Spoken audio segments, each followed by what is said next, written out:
at At at local events? stations. Absolutely, And Scott, say hello to our son Zachary. Hello, Zach. How are you? So maybe there's something to it. Because then I wanted to know, how did it go from Zach to Bryant Park Project? But maybe you're not. Maybe I shouldn't put you on the spot. Well, the man who's producing it, Matt Martinez, was in fact one of our producers. So, but I've never.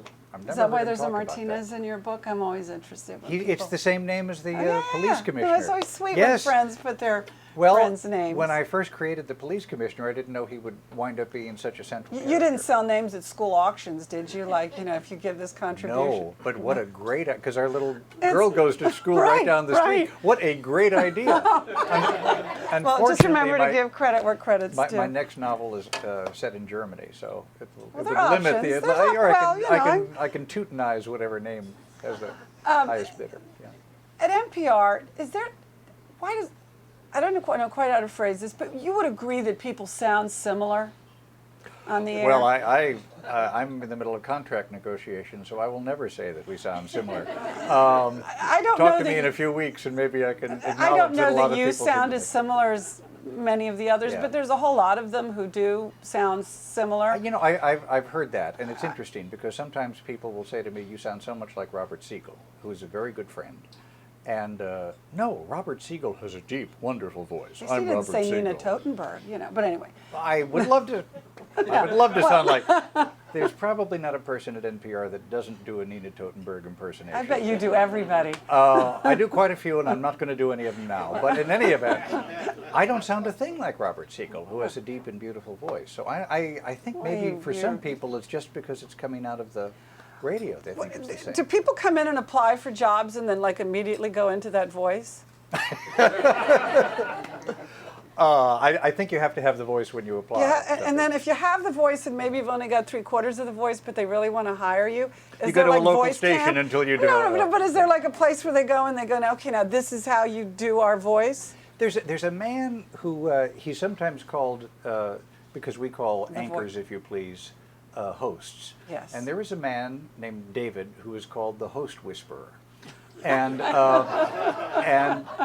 and he works with people on their delivery skills, which is just a way of making yourself better understood. And I must say, when first David was brought in the first time, I was among those people rolling their eyes. You got little cards called to his office? It wasn't like that, but he came by and said, "Hello, Scott, how are you?" He's a lifelong CBC employee. And I had a few sessions with him, and I became a great believer. I like to see him every now and then because I think you can always do better than what you're doing now. And I think he reminds you not to get sloppy, not to assume too much. You are probably the only radio, or I would go so far as to say broadcasting network, that has him or anybody like him. The host whisperer? Yeah. I've seen this all over though. Although, we don't. I bet that's one of the first jobs to go at some of the other places, but I don't know. I mean. Oh no, I think they usually fire reporters before they hire somebody who gives that kind of advice. Well, it obviously. They'll say, "Do we really need a Pentagon correspondent?" Or, "Oh, come on, Cairo." Oh no, they need that. Why cover that? Now you've been with NPR for a very long time. You've got to be one of the senior people there. I mean, you go back to what, 1970 Chicago? 1977, yeah. And then you came here to do Weekend Edition. Weekend Edition, and you've done Weekend Edition virtually nonstop since then. Yeah. How do you think the Washington NPR operation measures up with Chicago, Boston, Santa Monica? You mean local stations? Yeah, yeah. Of course, both WAMU and WETA are splendid local stations. I don't know how you can expect me to say anything else, but but all these stations are up. Wasn't it just in Boston that they cut out music altogether, or something like that, or were thinking of it? They have cut out a lot in Boston. Right. I'm not familiar. I mean, there's flux what's here, is what yeah. I'm talking about. You have the virtue here in Washington of having two stations, with I think the exception of Morning Edition, they run distinctly different programs. And that serves the community, and that's good. And I think, for example, Diane's show on WAMU is just outstanding. It's an outstanding national show. Kojo's show on WAMU. I don't think I've ever heard a host deal better with callers than Kojo does. And that's a skill. I think it's wonderful. And so I think they do a lot of good local coverage. Chicago, WBEZ, has a very ambitious local news program. They produce This American Life. They produce Wait, Wait, Don't Tell Me, which have obviously succeeded very, very well with national audiences. WNYC is a very ambitious local station that does a lot of good, both local and national productions. I mean, the fact is, public radio has become a very successful creative enterprise in this country.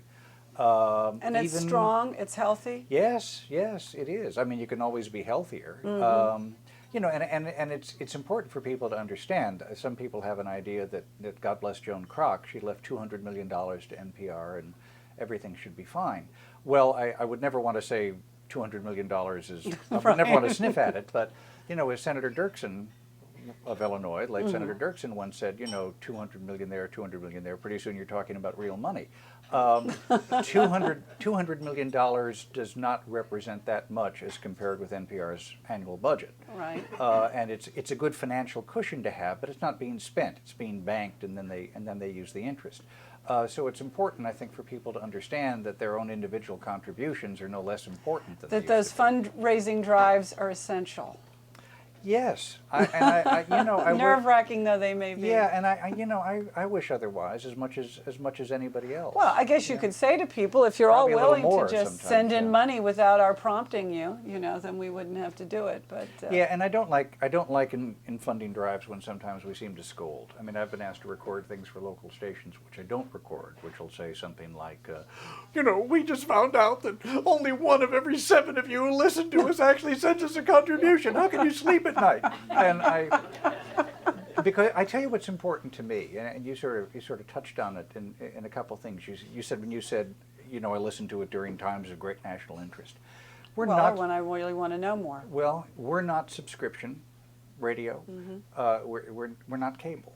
We cannot and don't want to charge people a fee. We want to be able to be available to more or less every American citizen within reach of a radio set, because we believe that even if they're not listening now as a regular course, something's going to happen, God forbid.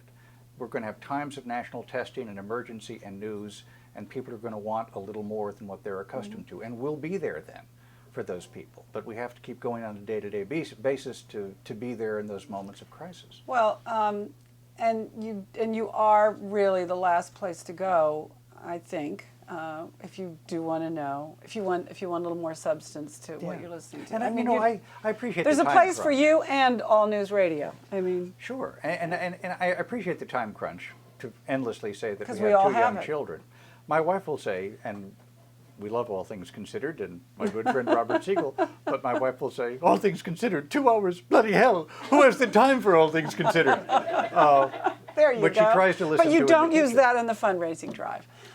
No, I No. just send something terrifically indiscreet. How's that?